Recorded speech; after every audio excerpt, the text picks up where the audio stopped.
तारुण जी, अब आप आज यहाँ तशरीफ लाएं।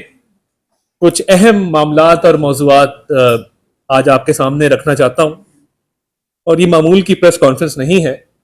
कुछ अहम कौमी मामलात और कुछ अहम कानूनी मामलात मैं चाहूँगा कि आपके गोश गुजार करूँ, और उन ऐलानात के ज़रिए उम्मीद करेंगे कि ये मुमलिकत खुदादाद इसमें मुआशी तौर पर भी इस्तेहकाम आए और सियासी तौर पर भी इस्तेहकाम आए, और जो हमारे अहदाफ हैं इस मुल्क में अवाम को रिलीफ देने के हवाले से और इस मुल्क को तरक्की याफ्ता ममालिक की सफ़ में शामिल करने के हवाले से, उसमें भी हम अपना भरपूर किरदार अदा कर सकें। मैं ये समझता हूँ कि पिछले चंद दिनों से मुल्क के अंदर एक हैजानी कैफियत पैदा करने की कोशिश की जा रही है, और पूरी कौम ने एक फिल्म का ट्रेलर चलाया जा रहा है सात खून माफ के नाम से, कि स्याह करें सफेद करें, मुल्क के खिलाफ साजिश करें, मुल्क को तोड़ने की साजिश करें, बैरून मुल्क लॉबी करें, लॉबिंग फर्म्स हायर करें, पाकिस्तान के खिलाफ करारदादें मंजूर करवाएं, साइफर का ड्रामा रचाएं, फॉरेन पॉलिसी को नुकसान पहुंचाएं, 9 मई के हमले करें, IMF के हवाले से मामलात को पेचीदा करके मुल्क को डिफॉल्ट करने की कोशिश करें। आपको पूछने वाला कोई नहीं। ये एक तासुर दिया जा रहा है इस मुल्क के अंदर कि जो भी हो वो पार्टी इलेक्शन कराएं ना कराएं, वो इद्दत का केस हो, वो जो मर्जी हो, 190 मिलियन पाउंड का केस हो, तो तासुर यह है कि अनटचेबल है जी, इनको हाथ कोई नहीं लगा सकता। हमारे सियासी लीडर ने हमें एक तरबियत दी है, मियां मोहम्मद नवाज शरीफ साहब ने। वो तरबियत क्या थी, और आप सब गवाह हैं, मैं आपको गवाह बना के ये बातें कर रहा हूं। उन्होंने हमें यह सबक सिखाया कि सियासी मुखालिफ अगर क्रेन से गिर जाए कैंपेन के दौरान तो अपनी कैंपेन मुअत्तल कर दो और उसके हस्पताल जाके उसकी तीमारदारी करो, उसका हाल पता करो और उसको खैर सगाली का पैगाम दो। वो सियासी तरबियत यह थी कि सियासी मुखालिफ अगर इलेक्शन हार जाए तो उसके घर जाना, चलकर उसको इज्जत देना और उसको कहना कि हम मिलजुल के इस पाकिस्तान को संवारेंगे। यह सियासी तरबियत थी। और सियासी तरबियत यह थी कि साहब कहकर बुलाना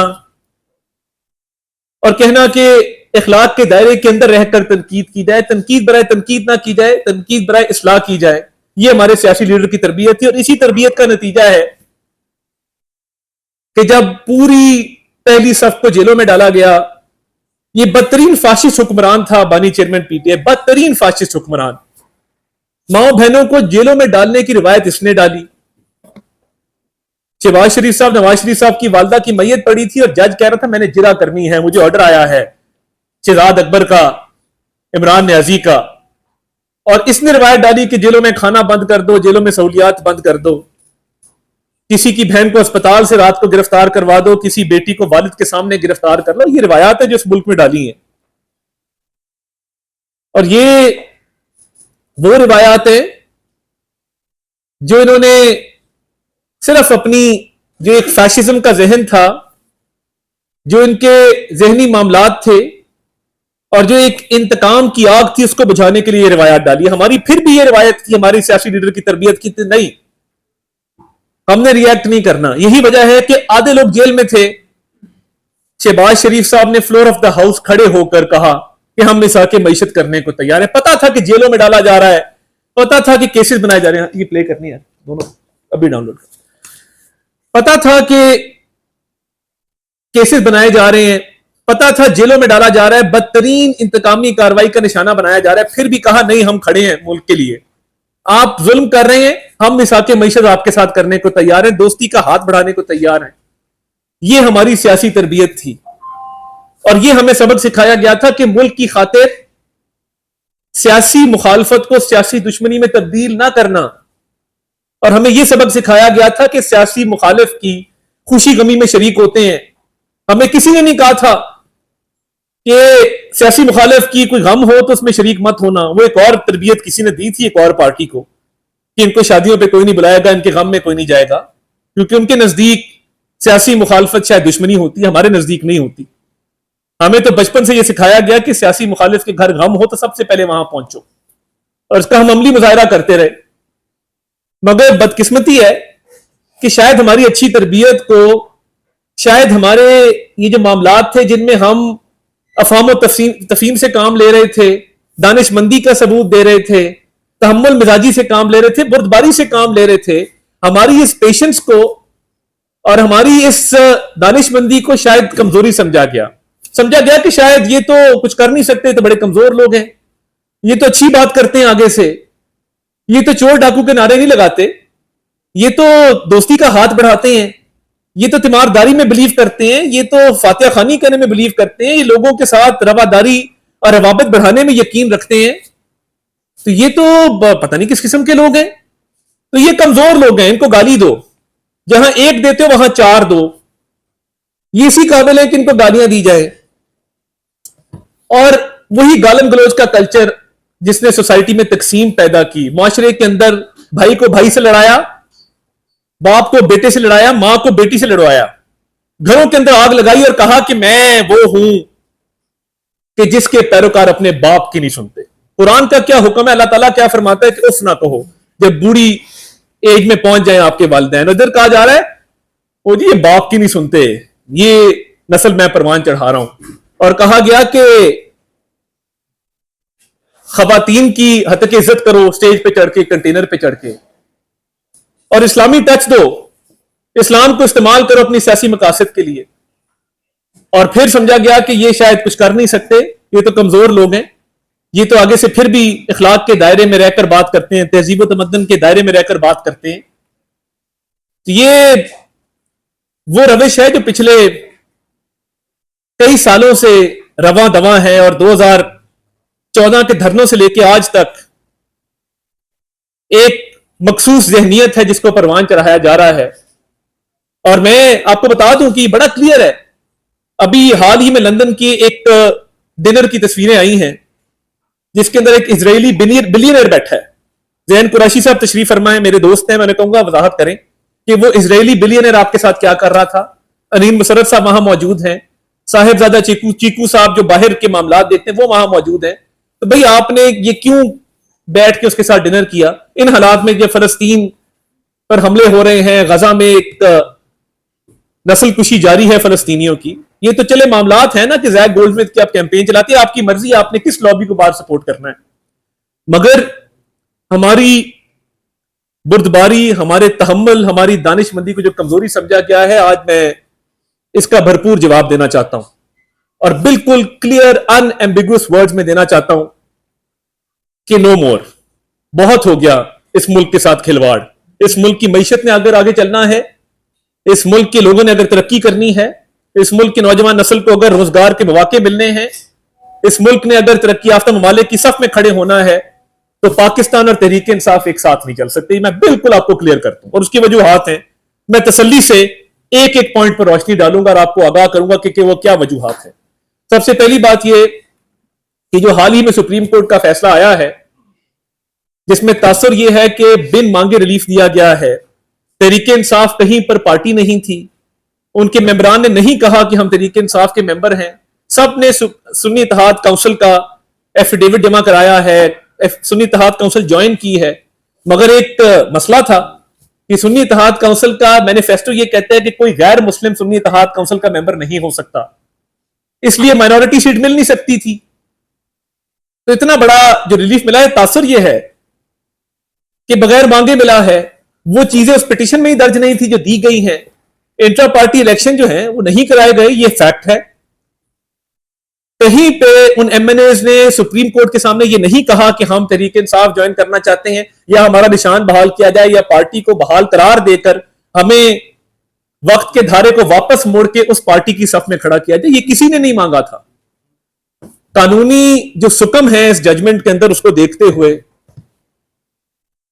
हुकूमती पार्टी और उसकी इत्तेहादी पार्टियों ने सुप्रीम कोर्ट के इस फैसले के खिलाफ रिव्यू दायर करने का फैसला किया है। ये रिव्यू हम दायर करने जा रहे हैं और जो कानूनी सुकम है, जो कानूनी कमजोरियां हैं, और देखिए ये हमारी बात या आपकी बात नहीं है, बात यह है कि एक ऐसा फैसला आया है जो प्रेसिडेंट बनना है, क्योंकि सुप्रीम कोर्ट के ऑर्डर के बाद अगले फैसले क़यामत वाले दिन अल्लाह ताला की अदालत में होने हैं। तो हम ये समझते हैं कि हम ये रिव्यू दायर करने में हक बजानिब हैं, और वो खवातीन और माइनॉरिटीज के मेंबर्स जिनकी हक तलफी हुई है, जिनको सुना नहीं गया, जिनकी लीगल आर्ग्यूमेंट्स को वेट नहीं दिया गया, वो ये समझते हैं कि ये रिव्यू दायर करना लाजिम है। तो ये हुकूमती इत्तेहाद की सियासी जमातें और हुकूमती जमात ये रिव्यू दायर करेगी, और ये क्वेश्चन पूछा जाएगा कि जिन 80 या उससे ज्यादा जो एमएनएस को रिलीफ दिया गया है, क्या वो अदालत के सामने मौजूद थे? क्या उनका एफिडेविट मौजूद था? क्या उन्होंने ये रिलीफ मांगा था जो उनको रिलीफ दिया गया है?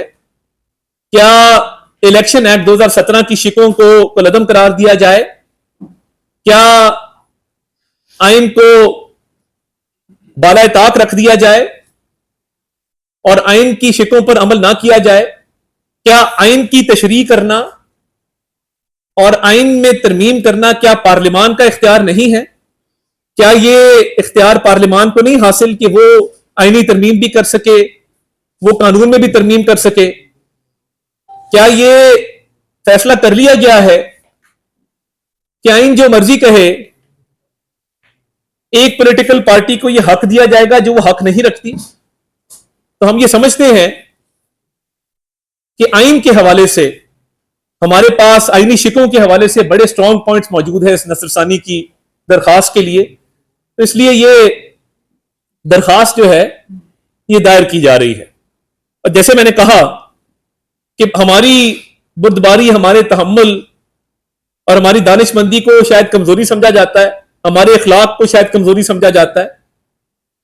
तो मैं ये बिल्कुल क्लियर कर दूं कि हुकूमत ये इरादा रखती है कि जिस सियासी जमात ने इस मुल्क के अंदर फॉरेन फंडिंग ली और उस फॉरेन फंडिंग का इलेक्शन कमीशन ने फैसला दिया और यह कहा कि आपने ममनुआ फंडिंग ली है ममनुआ जराए से, और उसके अंदर वाज़े तौर पर सबूत मौजूद हैं कि उसमें भारतीय निजात अमरीकी शामिल हैं, जिसमें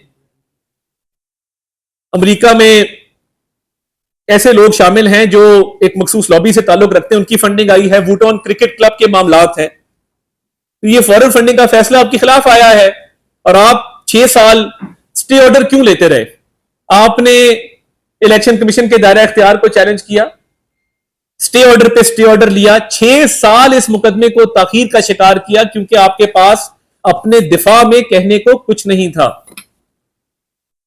तो ये जो फॉरेन फंडिंग आपने ली है, कोई भी सियासी जमात को कोई फंडिंग करता है तो वो इस नजरिए से करता है कि ये जमात जब बरसर इक़्तिदार आएगी तो ये कुछ ऐसे फैसले करेगी जो उस फंडिंग करने वाली लॉबी के हक में होंगे। तो आप बताइए ना, जो बाहर बैठे हैं, और हम तमाम लोगों का एहतराम करते हैं, तमाम ममालिक का एहतराम करते हैं, बट कुछ ममालिक में मौजूद जो चंद लॉबियां हैं जिसमें इजरायली फंडिंग नजर आती है, जिसमें भारतीय निजात अमरीकी नजर आते हैं, उनसे जो फंडिंग आपको आई है आप उसका दिफा करने में नाकाम रहे हैं।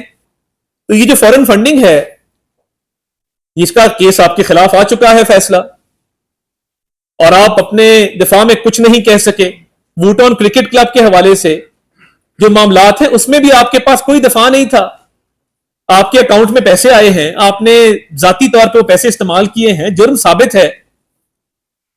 तो ये फॉरेन फंडिंग का मामला हो, और 9 मई को जो इस मुल्क में मामलात किए गए और आपने मुल्की दिफा पर जाती मफाद के लिए हमला किया, आपका पूरा खानदान उस हमले में मुलव्विस था, आपकी तीनों बहनें कोर कमांडर हाउस के बाहर मौजूद थीं, आपके लीडरान को ये वीडियो चला दें, साथ साथ कौम को दिखाएं ये जो पीटीवी के हमले से मामलात शुरू हुए थे ये कहां तक पहुंचे।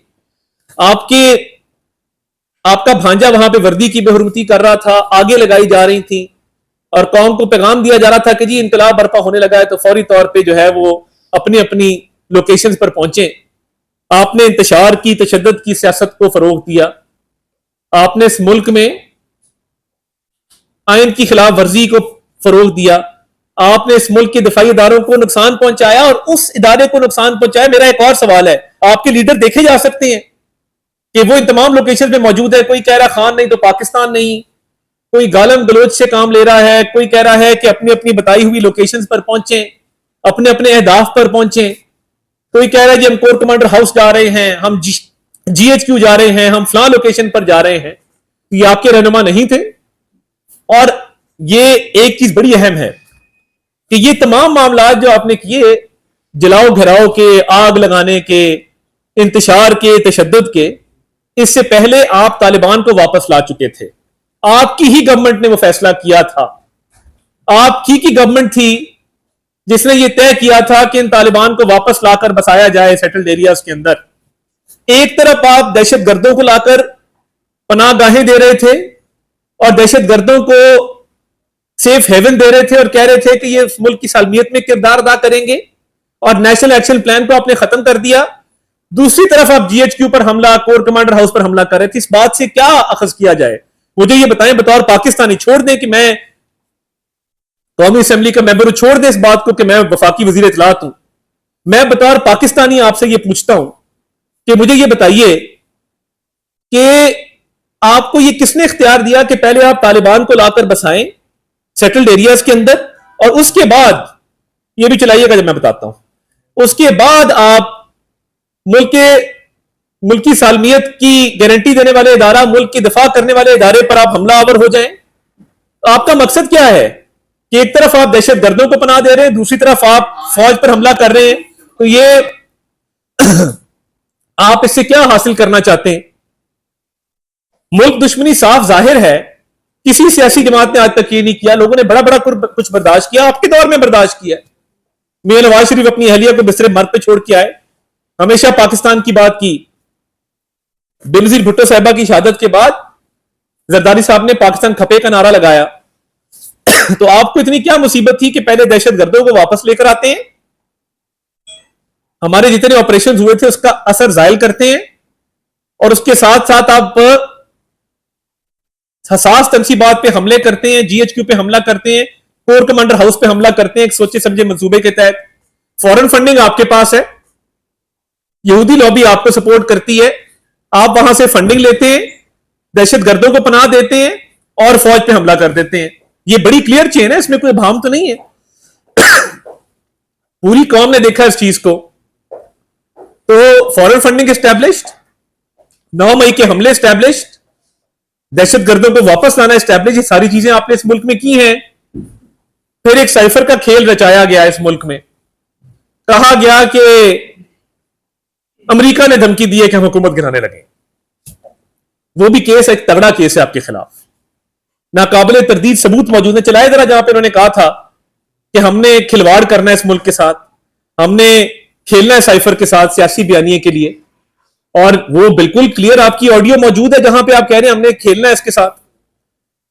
और मैं ये समझता हूं कि जो आपने साइफर के साथ खेला, झूठा बयानिया घड़ा, पूरी कौम के सामने साइफर लहराया और पूरी कौम को आपने एक झूठ के पीछे लगाया कि हम कोई गुलाम है, उसके बाद आपने वहां से रेजोल्यूशन पास करवाया। आपने क्या, आपकी लॉबिंग फर्म्स वहां मौजूद नहीं थी कि आपकी लॉबिंग फर्म्स ने यह काम नहीं किया?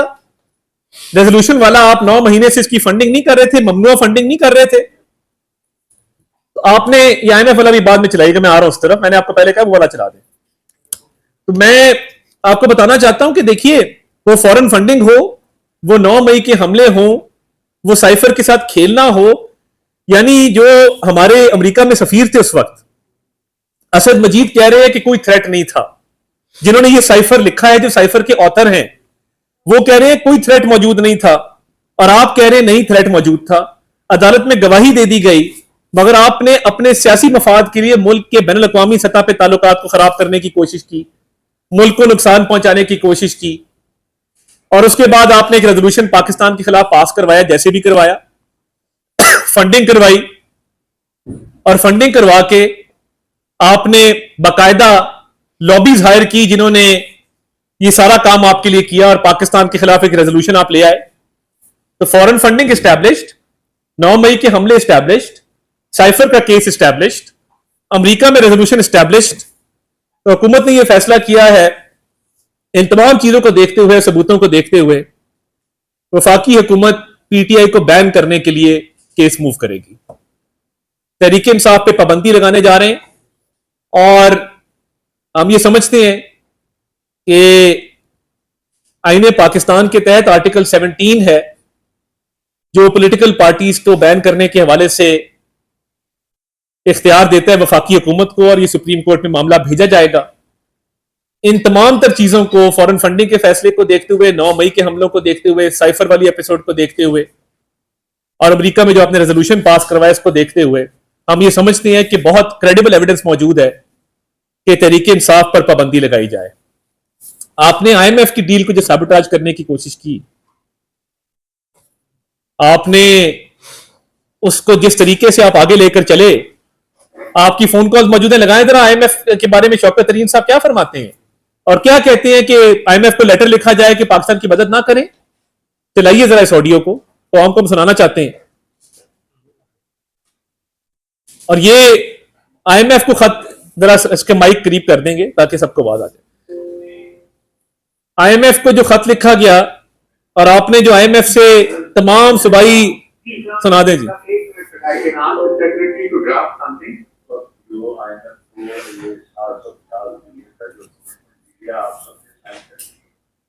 तो आपने अभी कह देना है कि नालवाला गवर्नमेंट वो फ्लड से पहले थी, अब फ्लड पे हमें बहुत सारे प्रश्न अपनेंगे, हम आपको ये बता रहे हैं अभी से कि we will not be able to honour our commitment. बिल्कुल ये लिखना है आप, और कुछ नहीं करना। तो वो जो है ना, दैट्स ऑल वी वांट। वो उनको इनके ऊपर जो प्रेशर पड़े इस सालों के ऊपर, ये अपना खुदू केंद्र हमें असर करवा रहे हैं हमारे ऊपर टेररिज्म। ये आप देखिए कि सियासी मफाद की खातिर कह रहे हैं कि आईएमएफ को लेटर लिखो, बंद कर दें। आईएमएफ को लेटर लिखो और पाकिस्तान को डिफॉल्ट करा दो।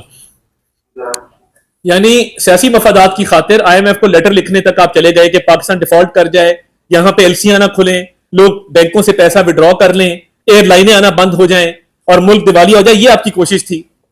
ये आपने आईएमएफ के प्रोग्राम को सैबोटाज करने की कोशिश की, और ये आईएमएफ के प्रोग्राम में आप गए थे, हम नहीं गए थे। आपने कहा था कि मैं खुदकुशी कर लूंगा, आईएमएफ के पास नहीं जाऊंगा, और उसके बाद आपके वजीर खजाना ने आईएमएफ को लेटर लिखवाने के हवाले से तमाम सूबाई वज़राए खजाना को कहा कि आईएमएफ को लेटर लिखो और कहो कि पाकिस्तान की इमदाद ना की जाए। आपने एक गरीब आदमी की रोजी रोटी पर लात मारने की कोशिश की। आपने ये कोशिश की कि इस मुल्क में अफरा तफरी हो, नफसा नफसी का आलम हो, और इस मुल्क में कभी भी इस मुल्क में स्टेबिलिटी ना आए और इस मुल्क में हमेशा इंतशार रहे। ये वीडियो बता दे साइड विंडो से जी। मैं ये समझता हूं कि ये आईएमएफ के बाद मुजाहिरे करवाना, आईएमएफ को इस बात पे कायल करने की कोशिश करना कि पाकिस्तान की इमदाद ना करें, ये आपके मुल्क दुश्मन एजेंडे का हिस्सा था।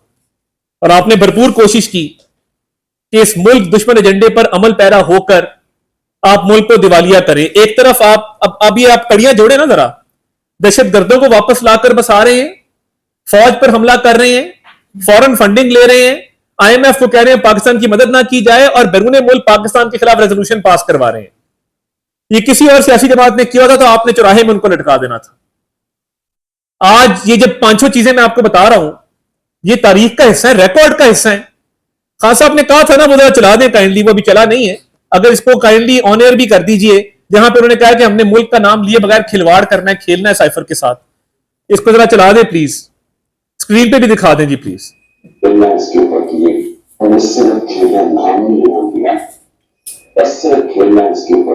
सिर्फ खेलना है इसके ऊपर।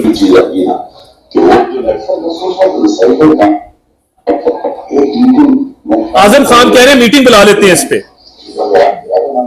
हमने सिर्फ खेलना है इसके साथ।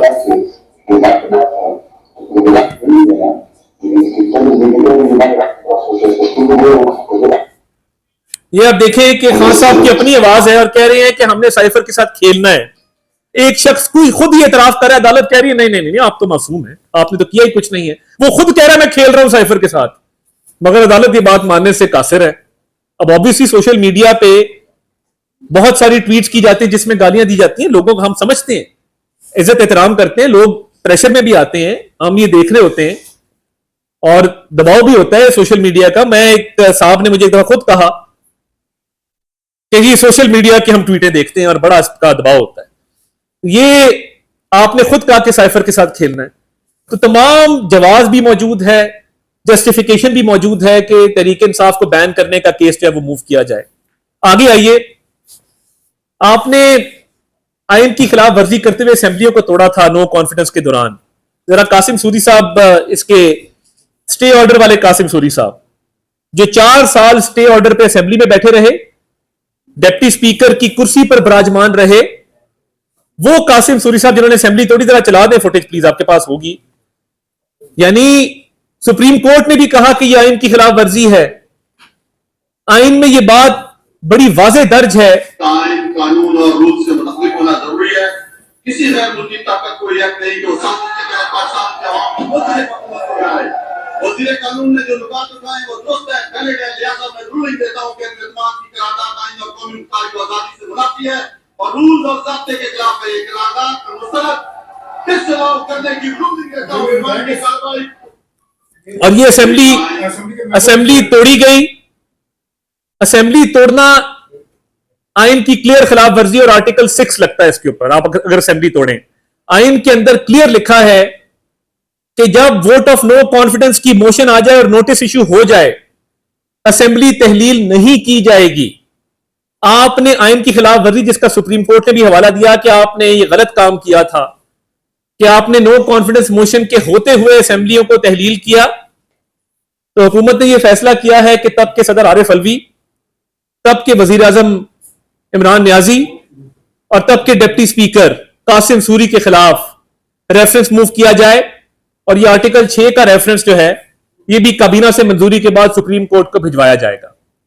और हम ये समझते हैं कि यह तारीख की सिमत जो है उसका दुरुस्त तयन होना चाहिए और तारीख का दुरुस्त होना बहुत जरूरी है कि कल को जिसका दिल चाहेगा वो फॉरेन फंडिंग भी लेगा, जिसका दिल चाहेगा असेंबली भी तोड़ेगा, जिसका दिल चाहेगा वो दहशतगर्दों से भी मिलाप करेगा, जिसका दिल चाहेगा वो IMF की डील को साबोटाज करेगा, जिसका दिल चाहेगा वो अपनी फौज पर हमले भी करेगा। तो ये जो जुराइम की फहरिस्त है ये इतनी बड़ी है कि आप असेंबली तोड़ते हैं और आपको कोई नहीं पूछता और आइन की खिलाफ वर्जी करते हैं। तो इन तीनों अशखास के खिलाफ यह फैसला किया गया है कि हम प्रोसीडिंग्स चलाएंगे और काबीना से मंजूरी के बाद यह मामला सुप्रीम कोर्ट को रेफर किया जाएगा।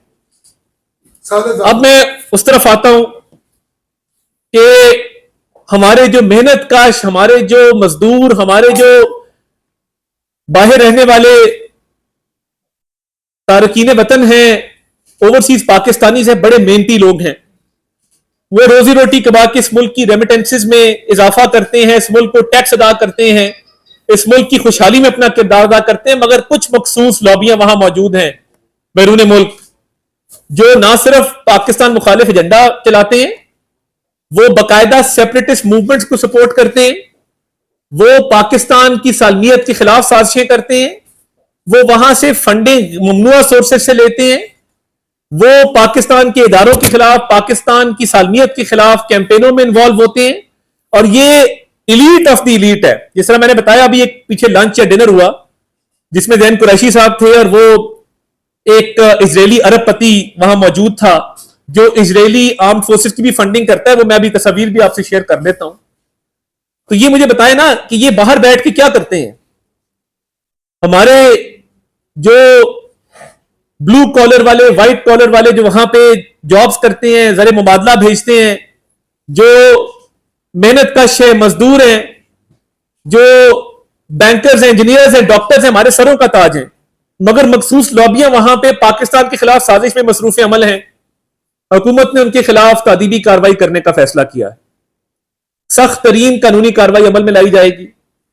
कानून के मुताबिक अगर बनता हुआ तो पासपोर्ट ब्लॉक करने पड़े, ID कार्ड ब्लॉक करने पड़े, ये तमाम इकदाम उठाए जाएंगे और असेंबली में एक रेजोल्यूशन पास की जाएगी एंटी स्टेट एलिमेंट्स के खिलाफ कि ये गद्दारी के मुर्तकिब हैं जो पाकिस्तान से बाहर बैठकर फंडिंग लेते हैं ममनुआ सोर्सेज से, पाकिस्तान के खिलाफ कैंपेन चलाते हैं, पाकिस्तान में सेपरेटिस्ट मूवमेंट्स को फंड करते हैं और पाकिस्तान को तोड़ने के ख्वाब देखते हैं।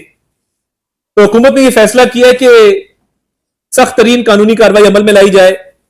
और देखिए, मैंने पहले कहा, हमने तहम्मुल का मुजाहरा करके देखा, बुर्दबारी का मुजाहरा करके देखा, हमने कहा दानिशमंदी से काम लिया जाए। इन तमाम चीजों को हमारी कमजोरी समझा गया बदकिस्मती से कि ये तो बड़े कमजोर हैं, इनको जेलों में डालो तो ये कहते हैं मिसाके मईशत कर लो हमारे साथ। इनकी माँ बहनों को जेलों में डालो तो ये कहते हैं कि कश्मीर पे हम बात करने को तैयार हैं, आओ बैठ के मिलके बात करते हैं। ये मुल्क की सालमियत की बात करते हैं, पता नहीं किस तरह के लोग हैं, कहां से उतरे।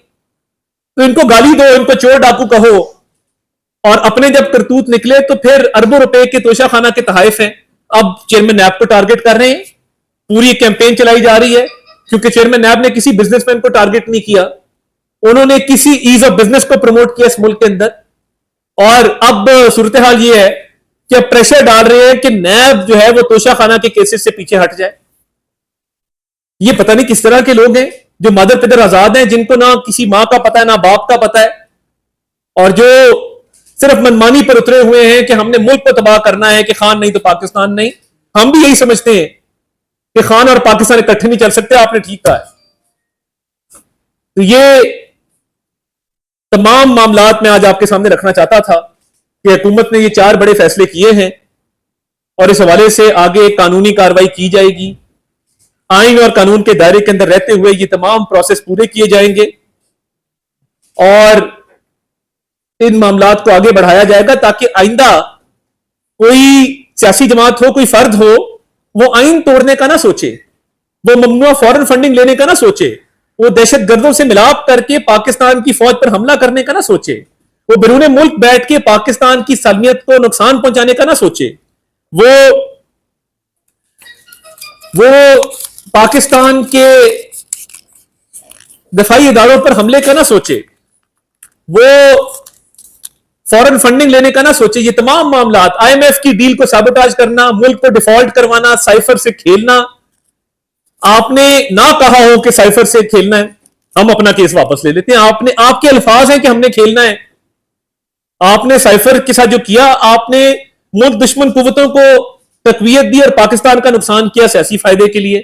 आपको आके आपके जो एडवाइजर थे, जो अब मुल्क से बाहर हैं, वो बताते थे, खान साहब अगर ये नारा लगा देना बड़ा पॉपुलर हो जाएगा मुल्क के अंदर, आप साइफर से खेलें, आप लोगों को कहें कि हम कोई गुलाम हैं।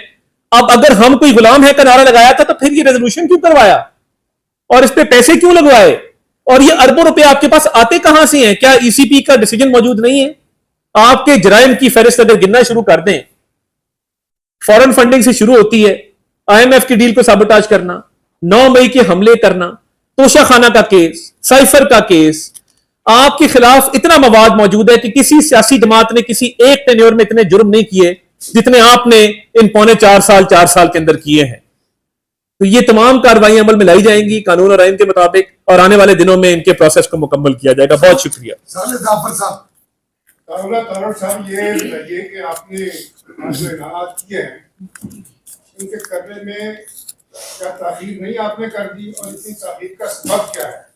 देखिए, मैं और सुन ले, सुप्रीम कोर्ट से मामलाए आइन एक फैसला आया और उसके बावजूद आप रिव्यू पिटीशन में जा रहे हैं। और सवाल मेरा ये है कि ये जो एमएनए और एमपीएस उस पार्टी से तल्लुक रखते हैं जिसका भी आपने जिक्र किया, उसको बैन कर रहे हैं, क्या आपका बैन करने का ऐलान ये काफी होगा कि उन लोगों को असेंबलियों में उस वक्त तक दाखिले से रोक दिया जाए जब तक सुप्रीम कोर्ट से इस रेफरेंस का फैसला ना आ जाए? बहुत शुक्रिया जी साले साहब, आप बड़े सीनियर और बड़े मजे हुए साफी हैं। देखिए, इस मुल्क की खातिर, रवादारी को फरोग देने की खातिर, अफाम तफहीम से मामलात को आगे चलाने की खातिर हमने तहम्मुल से काम लिया, हमने बहुत पेशेंस दिखाई। मगर मैंने जिस तरह पहले कहा कि शायद उस चीज को हमारी कमजोरी समझा गया कि ये कुछ कर नहीं सकते, तो अब वक्त आ गया कि तारीख का भी जो है वो तयन दुरुस्त सिमत में किया जाए और कुछ इस मुल्क में प्रेसिडेंट सेट किए जाए। वो बिल्कुल हम उस पर क्लियर है। दूसरी बात ये है कि आपका बड़ा अहम सवाल है दूसरा, और मैं ये समझता हूं कि ये जो बैन लगाने के हवाले से काफी देर से इस पे गौर ख्वास हो रहा था और इस पे लीगल तैयारी जो है वो काफी हद तक मौजूद है। तो काबीना के अगले इजलास में हो सकता है कि इस केस को लाया जाए और फिर प्रोसीजर फॉलो करते हुए इसको सुप्रीम कोर्ट को भिजवाया जाए। तो तब तक हम देखते हैं कि इन एमएनएस के हवाले से क्या कानूनी तौर पे किया जा सकता है, इस पे आपको आगाह करते रहेंगे। यासर मलक दुनिया से। सरकार साहब, एक तो इंतहाई अहम प्रेस कॉन्फ्रेंस थी और बड़े अहम फैसले आप लोगों ने किए। ये बताएं कि जो एक फैदाबाद के मकाम पर संगम और इस्लामाबाद के एक धरना जारी है पिछले 3 रोज से, तो क्या ये इन तमाम फैसलों पर अमल दरामद करवाने के लिए कोई धरना शरना चल रहा है? देखिए, मैं साद रिजवी साहब से इंतज़ामिया के मुज़ाकरात जारी हैं और उनसे बातचीत हुई है। वो फ़लस्तीन की सिचुएशन के हवाले से वो बात कर रहे हैं जो उनका हक है। और देखिए, वज़ीर आज़म ने जो शंघाई कोऑपरेशन ऑर्गेनाइजेशन के इजलास में कहा कि इजराइल जंगी जराइम का मुर्तकिब हुआ है, कहा कि नस्ल कुशी की जा रही है, कहा कि इजराइल के खिलाफ एक्शन लिया जाए। ये तमाम बातें मैं चाहता हूं कि साद रजवी साहब भी सुने, और मेरा ख्याल है कि इंशाल्लाह ताला हम जब उनको ये यकीन दहानी करवाएंगे कि हुकूमत इसमें बहुत आगे जा रही है और अपना भरपूर किरदार अदा कर रही है और आलमी फोरम्स के ऊपर इस पर बातचीत कर रही है, तो मेरा ख्याल है वो बात समझ जाएंगे। तो वो एक फलस्तीन वाली सिचुएशन के हवाले से है, तो हम उनसे बातचीत की जारी रखे हुए हैं। जवेद हुसैन साहब 92 से। सर जो शवाहिद और जिसको आपने कहा ठोस शवाहिद आपके पास मौजूद है रेफरेंसेस के, ये ऑलरेडी अदालतों में जाके सेट असाइड हो चुके हैं और उनके ऊपर फैसले आ चुके हैं। अब ये समझ नहीं आती कि आपके पास ऐसा कौन सा एविडेंस है जिसकी बुनियाद पे आप रेफरेंस दायर करके पाबंदी लगवाएंगे, आर्टिकल 6 लगवाएंगे जो सुप्रीम कोर्ट में एक्सेप्टेबल होगा। दूसरा सर, ये जो फैसला आया अभी हाल ही में मखसूस नशिस्तों का, उसमें 8 और 5 की शरह से वो फैसला था जो 72-75 साल से मुल्क के मसाइल पैदा करने वाले जो लोग हैं जिनके खिलाफ रेफरेंसेस दायर होने चाहिए थे, उनके खिलाफ कोई रेफरेंस नजर नहीं आता। तो क्या जो 8 जजेस जो अभी बैठे जिन्होंने फैसला दिया है, तो उनके खिलाफ भी रेफरेंस दायर करने का कोई इरादा रखते हैं? देखिए, मैं जो 4 फैसले किए हैं मैंने वाज़ेह तौर पे बयान कर दिए कि असेंबली तोड़ना तो आइन की खिलाफ वर्जी, सुप्रीम कोर्ट का ऑर्डर मौजूद है, तो वो तो क्लियर आर्टिकल 6 ही है ना, उस पर और तो कोई आर्टिकल नहीं लगता। और ये तमाम केसेस, फॉरेन फंडिंग का केस हो, वो फैसला इन फील्ड है कि ममनुआ फंडिंग ली गई है, उसको अभी सेटिसाइड नहीं किया गया किसी भी फोरम के हवाले से। तो मैं ये समझता हूँ कि बड़े मजबूत केसेस मौजूद हैं और इनको बिल्कुल दायर किया जाएगा और काबीना से मंजूरी के बाद किया जाएगा। जो आपका दूसरा सवाल है, इस पे मैं कोई कमेंट इसलिए नहीं करता कि जो 4 फैसले थे मैंने आपको बता दी, मजीद इसके अलावा कोई फैसला और नहीं किया गया। नरीन जंजवाद जियो से। साहब, अभी जो सुप्रीम कोर्ट का गैर मामूली फैसला आया था, उसमें जजेस में का एक बड़ा अहम रिमार्क ये भी था कि पीटीआई एक सियासी हकीकत है। आप लोग जब इस पर पाबंदी लगाएंगे तो आपको नहीं लगता कि सुप्रीम कोर्ट आपकी राह में बहुत बड़ी रुकावट होगी?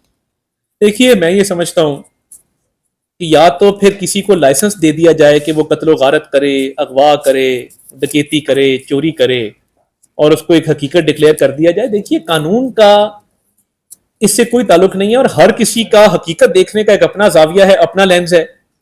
तो देखिए, इसलिए वो आपने देखा ना कि वो कानून को अंधा क्यों दिखाया जाता है कि ब्लाइंड फोल्ड होता है और उसने जस्टिस के स्केल्स पकड़े होते हैं कि वो फिर सोशल मीडिया नहीं देखता क्योंकि पट्टी होती है, वो ट्वीट्स और उनको नहीं फॉलो करता कि जी ये कौन क्या कह रहा है। मैं समझता हूं कि ये जो एक जहन साजी की गई है इस मुल्क के अंदर, इसका इम्पैक्ट हर जगह हुआ है और तासुर यही मिलता है कि इसका भी इम्पैक्ट होता है, हर जगह होता है। और साइकोलॉजिस्ट इस पे बात करते हैं कि जी जहन इन चीजों का असर लेता है। तो मैं ये समझता हूँ कि हमारा रिव्यू बहुत स्ट्रांग है और हमारे कानूनी पॉइंट्स जो एक रद्द-ए-अमल आया, लोग जो बातें कर रहे हैं और जिस तरह का एक रद्द-ए-अमल इस फैसले के खिलाफ आया है, चले अगर कोई दरखास्त में ऐसी बात होती या उन 80 एमएनएस को सुना गया होता, उनके एफिडेविट मौजूद होते, दरखास्त में ये रिलीफ मांगा गया होता, तो वो अभी सोशल मीडिया भी चल रहा था कि फलां जगह जाएं तो बड़ा कुछ मिलता है। उन्होंने कहा जी फलां जगह चले जाएं, बिन मांगे भी मिल जाता। राशिद अमीर साहब जी सर, क्या कहते हैं कि बीमार में जिसके सबब 30 के रोने से दवा लेते हैं। आप पाबंदी लगवाने सुप्रीम कोर्ट के पास जा रहे हैं जिसमें 11-3 के से ये 2 की सिरे से अहम सवाल है ये पार्टी एग्जिस्ट करती है और इनको इख्तियार दे दिया तकरीबन। तो क्या आइन में पाबंदी लगाने का कोई और तरीका नहीं है? अदालत के पास जाना होता है? राशिद साहब, बहुत शुक्रिया, आपका बड़ा अच्छा सवाल है और मैं समझता हूँ कि आपका ये एक्सपीरियंस है जिसकी बुनियाद पे आपने ये सवाल किया। देखिए, हमारा काम है कि मुकम्मल तैयारी के साथ, कानूनी शवाहिद के साथ, सबूतों के साथ ये रेफरेंस तैयार करके आगे भिजवाना, और हम भरपूर इसका दफा भी करेंगे, इसके लिए लड़ेंगे भी और अपना मुकदमा जो है उसमें कोई कसर नहीं छोड़ेंगे। तो मैं ये समझता हूँ कि अगर कानूनी तौर पे हमने ये स्ट्रांगली आर्ग्यू कर लिया तो हम तो ये अभी भी उम्मीद रखते हैं कि गैर जानिबदारी से और मुनसिफाना तरीके से हमारी इन एप्लीकेशंस पर गौर किया जाएगा। समा शबीर अरब न्यूज़ से। जी मैम। सर, आपकी सारी प्रेस कॉन्फ्रेंस मैंने सुनी। कल बैरिस्टर गौहर ने ये एक्यूज किया है गवर्नमेंट को और कुछ अदालत को कि उनके लोगों को पीटीआई के लोग जो ज़्यादा एमपीएस है या एमएनएस है या बाकी लीडर्स हैं, उनको हैरेसमेंट का निशाना बनाया जा रहा है, उनको फोर्स किया जा रहा है कि वो अपनी पार्टी हुकूमत का क्या मौक़िफ़ है? देखिए, मैं ये समझता हूँ कि हुकूमत ने किसी के खिलाफ कोई नाजायज मुकदमा कायम नहीं किया, किसी की इस तरह गिरफ्तारी के ऑर्डर जारी नहीं किए। लोगों के खिलाफ जो साल हर साल से केसेस पेंडिंग चले आ रहे हैं, मैं समझता हूँ कुछ के खिलाफ शायद कोई कार्रवाई हुई, मेरे इल्म में नहीं है, मगर हैविंग सेड दैट हर कौमी असेंबली के मेंबर को ये आजादी हासिल है। आप देखें ना, अंदर की भी टूट फूट है। मेरा ये ख्याल है कि जो शेर अफजल मरवत के साथ इनका मामला हुआ, पार्टी के कुछ लोग सस्पेंड हुए, पार्टी में धड़े बने, वो जो एक एम्बेरसमेंट है उसको कवर करने के लिए तासर दिया जा रहा है कि शायद जो है वो विक्टिमाइजेशन हो रही है। तो ये जो आपकी पार्टी में ग्रुपिंग्स हुई हैं, लड़ाई भड़ाई हुई है, अब उसके नतीजे में अगर आप अपनी पार्टी को यूनाइटेड नहीं रख सके तो इसमें हुकूमत का कोई किरदार नहीं है और हुकूमत किसी के खिलाफ कोई इंतकामी कार्रवाई अमल में नहीं ला रही। तारिक अजीज साहब ने उनके लिए against the judiciary and there's a mercenary against the judges. You think that when you are pushing the judiciary and the judges towards the war, they will ban PTI? I'm sorry, if you can present some evidence, because this is not a court of law. If you have some evidence regarding a mudslinging campaign or regarding aspersions being cast, I would be happy to respond to that. But since it's a generic question, I don't think we respect the judiciary wholeheartedly, and we have a legal right to appeal against those decisions, and the government is going to appeal against those decisions. Thank you. Tariq अजीज साहब new TV में। जी sir, जनाब, ये अफवाह है, ये खबर फैल रही है कि मुस्लिम लोगों को जो है पब्लिक सर्विस में राजस्व पार्टी नहीं ले रही, तो पार्टी के लिए तय पाई जाती है कि नेशनल की तोड़ देनी चाहिए, इलेक्शन में जाना चाहिए, या पंजाब में हुकूमत करेगी, पासपोर्ट देना चाहिए, इसको बदनाम कर देना। अगर मेरी पार्टी के कुछ मेंबरान ने आपसे तखलीह में ये बात की तो मेरे से आके कर लें, हमारे तक ये बात अभी तक नहीं पहुंची और ऐसी कोई राय का इजहार मेरे सामने या पार्टी क़यादत के सामने नहीं किया गया। जाहिद फरूक साहब, सर, तो ये बता रहे कि जो फैजाबाद बैठे हुए हैं, इनको साल के बाद क्यों याद आ गया है, और आप कह रहे हैं उनके गरीब से जेन्युइन है। नहीं, जेन्युइन तो मैंने नहीं कहा। वो आप में से कमेटी बनी है। हाँ, कमेटी दूसरी बात, आपने कहा कि सुप्रीम कोर्ट ने कासिम मसूरी के हवाले से कहा है कि गैर आईनी काम हुआ। इसी सुप्रीम कोर्ट ने इलेक्शन कमीशन के बारे में भी 11 मेंबरान ने कहा है कि उन्होंने गैर आईनी काम किया है।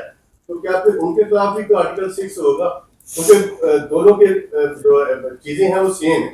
देखिए, पहली बात तो ये, मैंने कहा कि एहतजाज करना हर किसी का हक है, मैंने उसको इंडोर्स नहीं किया, मैंने सिर्फ ये कहा कि हक मौजूद है।